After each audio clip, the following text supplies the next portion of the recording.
पिछली बार हमने linear transformation के बारे में पढ़ा था और हमने ये पढ़ा था कि लिनियर ट्रांसफॉर्मेशन वो चीज़ होती है जो एक लाइन को दूसरी लाइन में कन्वर्ट करे, यानी कि एक लाइन के हर पॉइंट को एक दूसरी लाइन के पॉइंट पे ले आए।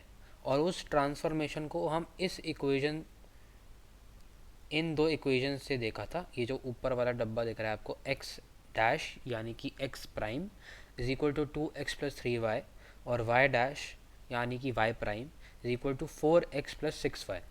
ये दो हमारी ट्रांसफॉर्मेशन थी जिससे हमने एक लाइन, जो हम एक लाइन से दूसरी लाइन पर ले आए हर पॉइंट को। और अगर हमारी पहली वाली लाइन का स्लोप m था, m, तो मतलब दूसरी वाली लाइन का जो स्लोप होगा वो होगा 4+6m डिवाइड बाई 2+3m। ये हमने फॉर्मूला कल निकाला था। और आप देख सकते हैं कि ये जो 4 6 है वो ये वाला 4 और ये वाला 6 है, और जो 2 और 3 है वो ये वाला 2 और ये वाला 3 है। तो हम देख सकते हैं कि ये जो इक्वेशन है इसकी जो वैल्यूज़ हैं एक्स और वाई के जो सामने हैं, ये उसके स्लोप पर भी आता है। और हमने ये भी देखा था कि अगर हमारे पास 3 पॉइंट है एक लाइन पे और वो तीनों को हम ट्रांसफॉर्म कर रहे हैं इस इक्वेशन से, इस ऊपर वाले इक्वेशन से, तो फिर हमने उसके बाद चेक किया था कि वो जो 3 पॉइंट थे वो तीनों पॉइंट एक लाइन पे थे। और हमने इस प्रकार चेक किया था, अगर हमारे पास 3 पॉइंट ऐसे हैं तो आपको जो दिख रहा है कि ये 3 पॉइंट एक लाइन पर नहीं लाई कर रहे। तो अगर ये पॉइंट है 1 और ये है पॉइंट 2 और ये पॉइंट 3 है, और मैं इनको जोड़ देता हूँ, इस लाइन को हमने 1 2 बोला, इस लाइन को 2 3 बोलता। और फिर हमने ये देखा कि ये तीनों पॉइंट तभी लाइन पर एक लाइन पर होंगे अगर 1 2 का जो स्लोप होगा वो 2 3 के स्लोप के बराबर होगा। यानी कि अगर तीसरा पॉइंट जो है वो अगर इधर होता, मतलब कि अगर वो इधर होता तो ये बिल्कुल एक सीधी लाइन की तरह होती। अब इसका ये देखने का ये भी एक और तरीका है कि 2 3 का जो स्लोप है वो 1 2 के स्लोप के बराबर है। अगर मान लो 1 2 का स्लोप 2 3 के स्लोप से कम होता है, यानी कि 1 2 ये है और 2 3 का स्लोप अगर ज़्यादा है तो कुछ ऐसे दिखेगा। परंतु अगर उनका स्लोप बिल्कुल बराबर हो तो वो एक लाइन पर ही लाई करेंगे। और ये हमारा था टेस्ट। इसने इस ये एक कंडीशन थी, यानी कि वो एक लाइन पे तभी लाई करेंगे अगर 1 2 का स्लोप होगा वो 2 3 का बराबर होगा। और हमने ये देखा कि ये जो कंडीशन है ये अवश्य पूर्ण होती है इन दो इक्वेशंस के साथ। परंतु आज हम कुछ इससे भी ज़्यादा बड़ा करेंगे। हम केवल 2 3 4 6 के साथ काम नहीं करेंगे, हम कोई भी वैल्यूज़, हम ये मैं आपको आज ये बताऊंगा कि अगर 2 की जगह हम कोई भी वैल्यू लेते, 3 की जगह कोई भी वैल्यू लेते, 4 की जगह कोई भी वैल्यू लेते और 6 की जगह कोई भी नंबर कोई भी वैल्यू ले लेते, तभी भी वो एक लिनियर ट्रांसफॉर्मेशन कहलाता। यानी कि वो जो 3 पॉइंट हो जो ट्रांसफॉर्म हो चुके हैं वो एक लाइन पर लाई करेंगे। और इसलिए मैंने कोई वैल्यू ना लेकर लेटर से डिनोट किया है। जैसे हम एक्स एक्सेस की जो वैल्यू को एक्स से दिखाते हैं, यानी कि वो कुछ भी वैल्यू ले सकता है 1 2 3, और हमें उसकी वैल्यू पता नहीं तो हम कैलकुलेट नहीं करते, बस उसे अलजेब्रा की तरह देखते हैं। और हमें बाद में पता चलेगा कि वो अवश्य ही लाइन पर लाई करते हैं चाहे जो भी वैल्यूज़ हों। तो हम इसमें ग्रीक लेटर्स का प्रयोग करेंगे दिखाने के लिए। जैसे सिंबल्स का तो मतलब पता होगा आपको, सिंबल सिंबल एक अंग्रेज का शब्द है जो दिखाता है कि किसी चीज़ को हम कैसे लिखते हैं। यानी कि मान लो x एक सिंबल है क्योंकि वो x एक्सेस की जो भी वैल्यू है उसे दिखाता है, y भी एक सिंबल है क्योंकि वो y एक्सेस की सारी वैल्यूज़ को दिखाता है। तो उसी प्रकार हम इन जो भी ये वैल्यूज़ हैं 2 3 4 6, ये भी कोई भी वैल्यूज़ के लिए हम प्रूव करना चाहते हैं तो इसे हमें ग्रीक लेटर से दिखाते हैं। तो जैसे एक्स और वाई अंग्रेज़ी के लेटर हैं, वैसे ग्रीक लेटर ग्रीस की एक जो लैंग्वेज है उसके लेटर हैं। और हम एक इस लेटर का प्रयोग करेंगे, इसे हम बोलते हैं अल्फ़ा, इसे हम इंग्लिश में बोलते हैं अल्फ़ा। ये है बीटा, इसे हम बोलते हैं बीटा। ये है फाई, इसे हम बोलते हैं फाई। और आखिरी वाला लेटर है ये, इसे हम कहते हैं एप्सिलॉन। ये थोड़ा इधर आ गया, मैं थोड़ा नीचे कर देता हूँ। इसे कहते हैं, ये क्या हो रहा है, हाँ अब ठीक है, इसे कहते हैं एप्सिलॉन। तो आपको ये अक्षर याद करने की जरूरत है नहीं, नाम नहीं पता होना चाहिए, बस हम इसको सिंबल की तौर पे देखेंगे कि वो कोई भी वैल्यू ले सकता है, अल्फा कोई भी वैल्यू ले सकता है, बीटा कोई भी वैल्यू ले सकता है, फाई कोई भी वैल्यू ले सकता है, एप्सिलॉन कोई भी वैल्यू ले सकता है। आप चाहें तो कोई भी लेटर यूज़ कर सकते हैं, आप ए बी सी डी भी यूज़ कर सकते हैं, परंतु मैं ये यूज़ करूँगा क्योंकि आगे जाके ये मैथ्स में बहुत ज़्यादा यूज़ होते हैं। तो अब मैं ये ट्रांसफॉर्मेशन वापस लिख देता हूँ। ये जो ट्रांसफॉर्मेशन होगी ये होगी x prime is equal to alpha x plus beta beta y, और वाई डैश होगा वाई प्राइम यानी कि phi x plus epsilon y. अब पहले हम देख सकते हैं कि ये जो लाइन है पहली वाली, इसका मान लो स्लोप m है और y इंटरसेप्ट c है, यानी कि मान लो इसकी इक्वेशन है y is equal to m x plus c, यानी कि x1 और y1 को हम इस प्रकार से भी लिख सकते हैं x1 comma m x one plus c, क्योंकि y is equal to m x plus c, जहाँ x कोई भी वैल्यू है तो हम y निकालने के लिए उसकी वैल्यू निकाल देंगे। और इसी प्रकार ये होगा x2 comma m x two plus c. x3 y3 की लिखने की यहाँ पे मेरे पास जगह नहीं है तो मैं इधर लिख लूँगा, एक ये हो जाएगा x3 comma m x three plus c. अब हम क्या करेंगे, ये हमारे पास 3 पॉइंट है लाइन पर, 3 पॉइंट है लाइन पर, ये एक पॉइंट है, ये दूसरा पॉइंट है, ये तीसरा पॉइंट है, और ये पॉइंट ऐसे इधर आ गए, इधर आ गए। ये किधर भी जा सकते हैं, मैंने बस दिखाने के लिए दिखा दिया कि वो बाएं तरफ जा रहे हैं, वैसे ये किधर भी जा सकते हैं, ये उस इक्वेशन पर डिपेंड करता है। तो ये इधर आ गए, तो हम x1 डैश और y1 डैश की इक्वेशन निकाल सकते हैं इस इक्वेशन से, ये जो आपको डब्बा दिख रहा है।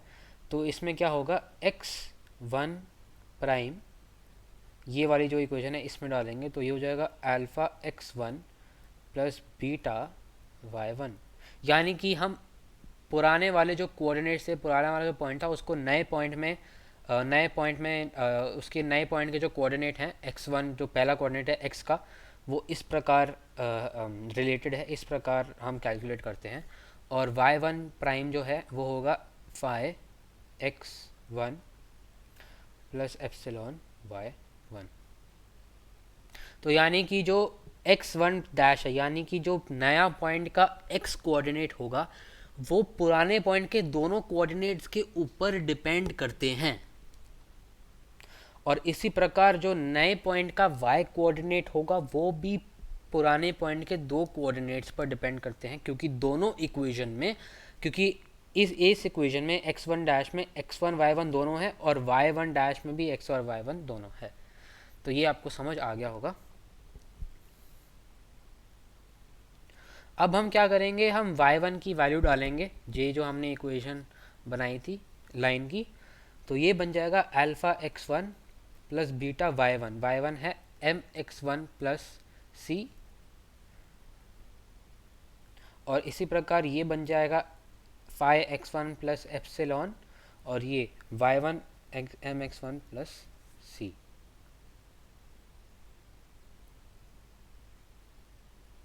इसे हम और सिंप्लीफाई करके से लिख सकते हैं अल्फ़ा x1, मैं नीचे लिख देता हूँ, यहाँ जगह थोड़ी कम है, तो x1 डैश होगा alpha x1 plus m beta x1 plus beta c, और y1 डैश होगा यानी कि y1 prime phi x1 plus m eta x1 plus c eta, या ईटा, सॉरी मैं बीच बीच में एप्सिलॉन को ईटा बोल देता हूँ क्योंकि मैं कंफ्यूज हो जाता हूँ, पर आप दोनों को एक समान ही समझिए। तो ये ऐसे हो जाएगा। इसी प्रकार हम यानी x2 डैश और y2 डैश की वैल्यू निकाल सकते हैं, यानी कि x2 डैश हो जाएगा alpha x2 plus m beta x2 plus beta c, और y2 डैश हो जाएगा phi x2 plus m eta x2 plus eta मैं वापस ईटा बोल रहा हूँ, ये होगा एप्सिलॉन सी। तो मुझे माफ़ कर दीजिए, मुझे आदत हो गई है ऐसे ईटा बोलने की। तो आप ये सोच रहे होंगे कि ये बिल्कुल बराबर क्यों है, मैंने बस x1 को x2 बना दिया और y1 को y2 की बना दिया। मैंने इसलिए किया क्योंकि हम x1 को जब x1 को x1 डैश और y1 को y1 डैश यानी कि x1 y1 को x1 y1 डैश में डाल रहे थे, कन्वर्ट कर रहे थे, ट्रांसफॉर्म कर रहे थे, तो हमने बिल्कुल एक ही इक्वेशन में डाला। तो अगर मैं x2 y2 और x2 डैश y2 डैश निकालना चाहता हूँ, मैं भी इसी इक्वेशन का प्रयोग करूँगा क्योंकि ये ट्रांसफॉर्मेशन हर पॉइंट के लिए होगा। मैंने आपको पिछली वीडियो में बताया था कि अगर हम ट्रांसफॉर्म कर रहे हैं तो हम हर पॉइंट को उसी ट्रांसफॉर्मेशन के मुताबिक करते हैं और फिर देखते हैं क्या कि वो ट्रांसफॉर्मेशन लिनियर है या नहीं। अगर लिनियर है तो वो जो 3 पॉइंट होंगे वो एक लाइन पर लाई करेंगे, तो एक ही ट्रांसफॉर्मेशन होगी। अगर मैं इसमें x2 डालता तो मुझे सेम बिल्कुल आता, क्योंकि ये तो बस ये अलग अलग पॉइंट समझिए, अलग अलग पॉइंट है, परंतु बस इसका नाम अलग है। ये x1 की जगह x2 है, ये x1 डैश की जगह x2 डैश है, तो ये बस नाम है और हम उसी प्रकार नाम बदल देंगे और x3 डैश को हम बिल्कुल एक ही तरीके से लिख सकते हैं।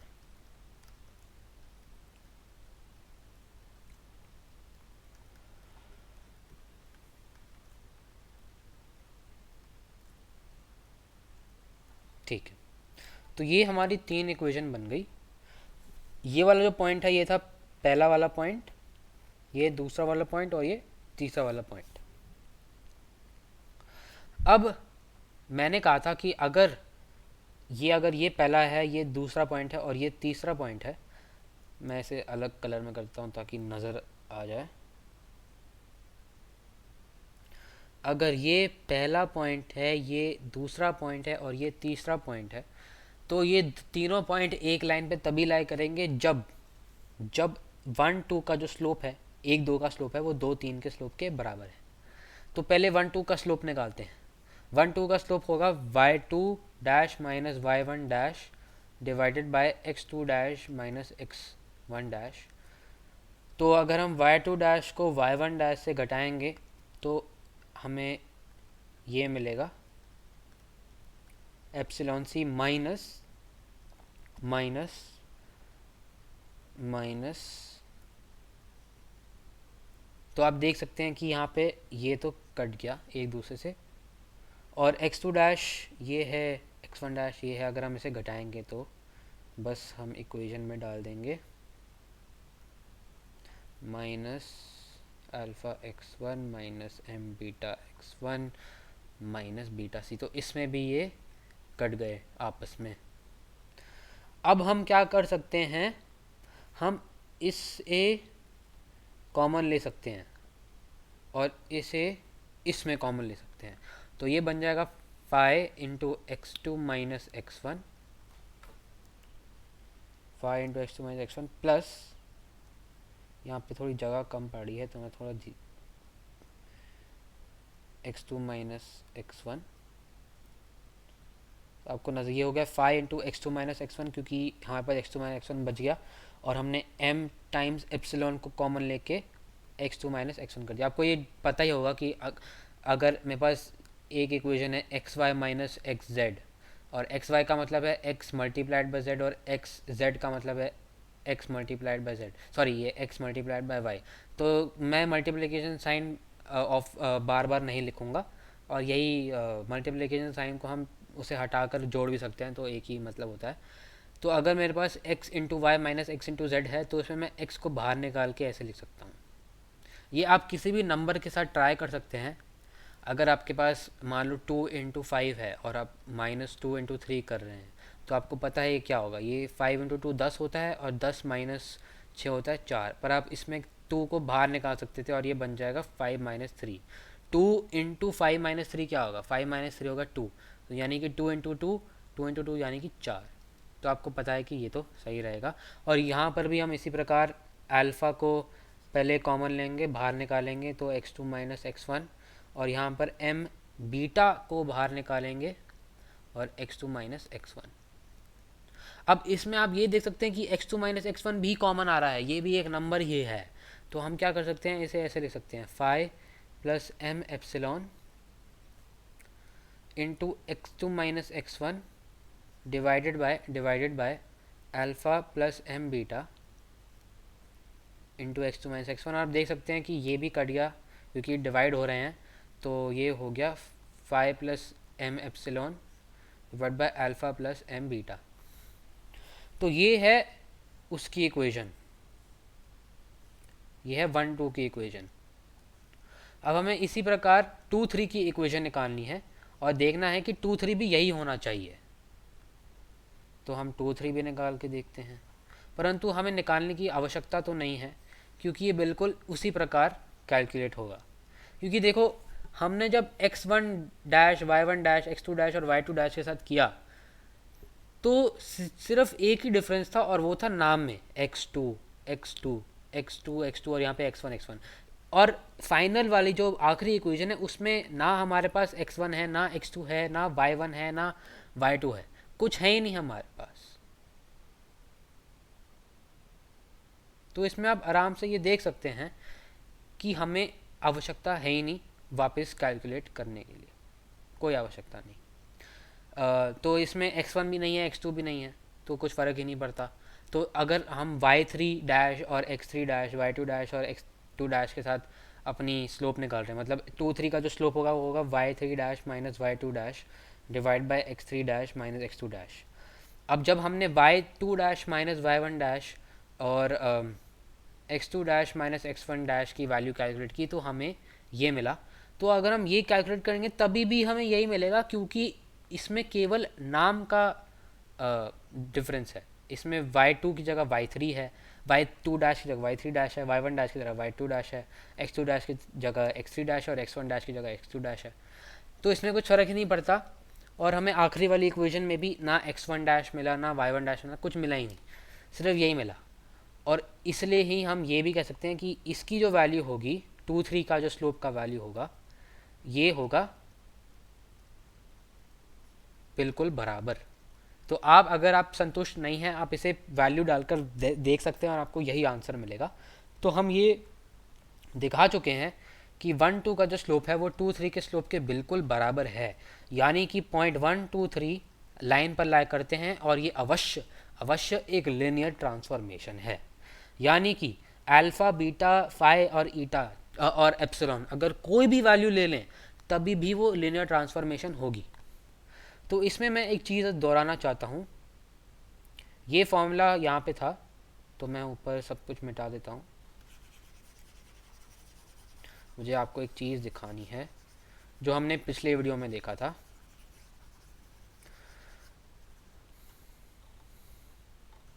तो हमें पता है अगर हमारे पास ये ट्रांसफॉर्मेशन इक्वेशन है, ये वाली ट्रांसफॉर्मेशन इक्वेशन है, तो मतलब कि जो स्लोप होगा नई वाली लाइन का, अगर पहले वाला स्लोप m है तो नई वाली लाइन का स्लोप होगा phi plus m epsilon divided by, यहाँ से मैं कॉपी कर लेता हूँ, अल्फ़ा प्लस एम बीटा। तो हमने देखा था कि पहली वाली वीडियो में, पिछली वाली वीडियो में हमारे पास ये वाला ट्रांसफॉर्मेशन था जहाँ पे अल्फ़ा की जो वैल्यू है वो 2 है, तो यानी कि अल्फ़ा 2 है, बीटा की वैल्यू 3 है,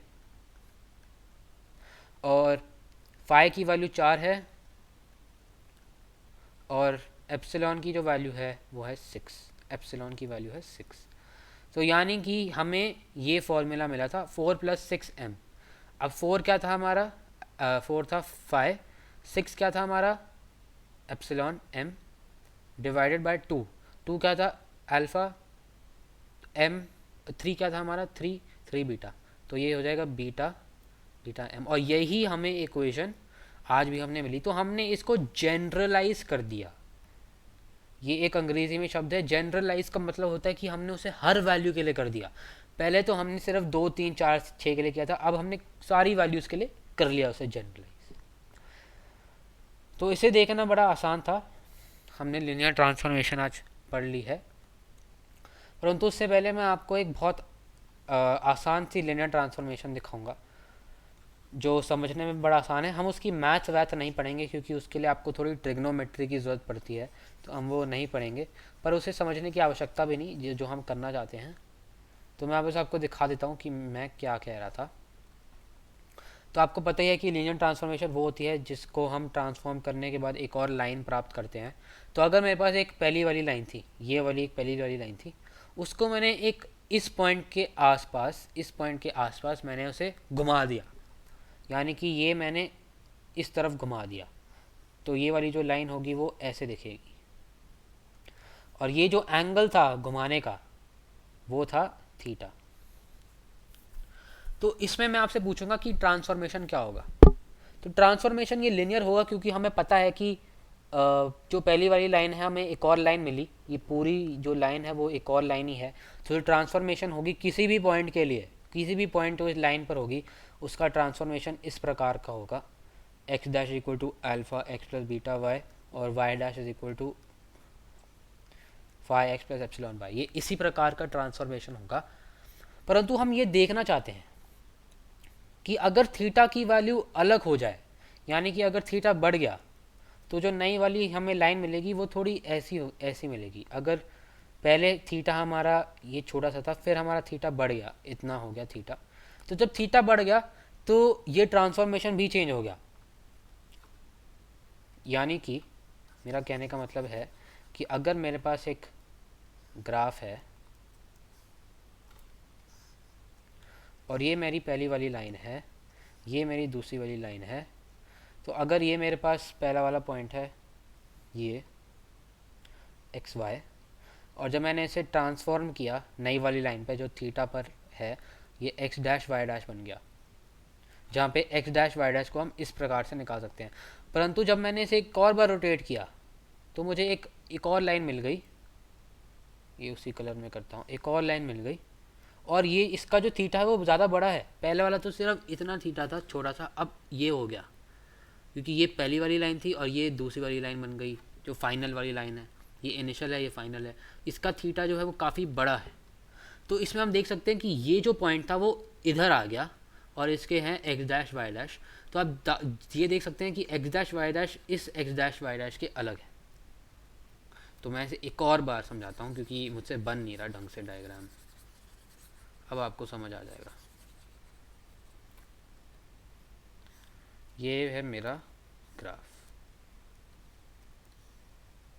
ये मैंने लकीर खींची, ये लकीर खींची, फिर मैंने एक पहला ग्राफ बनाया ऐसे, और ये मैंने पॉइंट लिखा एक्स वाई, मैंने इस लाइन को रोटेट कर दिया, तो ये मुझे मिली दूसरी वाली लाइन, इसकी कोऑर्डिनेट्स हैं एक्स डैश वाई डैश, और ये जो एंगल है ये है थीटा। और इसको हम इस इक्वेशन से निकाल सकते हैं, जहाँ अल्फ़ा बीटा की हमें वैल्यू अभी पता नहीं, पर अभी मैं आपको बताऊंगा कि वो कैसे, किस तरीके के वैल्यूज़ हैं। फिर मैंने इस वाली लाइन को, पहली वाली लाइन को एक और बड़े एंगल से, पहले मैंने थीटा से किया, अब मैं उसे इतने बड़े एंगल से करता हूँ। तो ये जो नई वाली लाइन होगी वो कुछ ऐसी बनेगी, ऐसी बनेगी, और इसका जो थीटा होगा वो काफ़ी बड़ा है, आप देख सकते हो।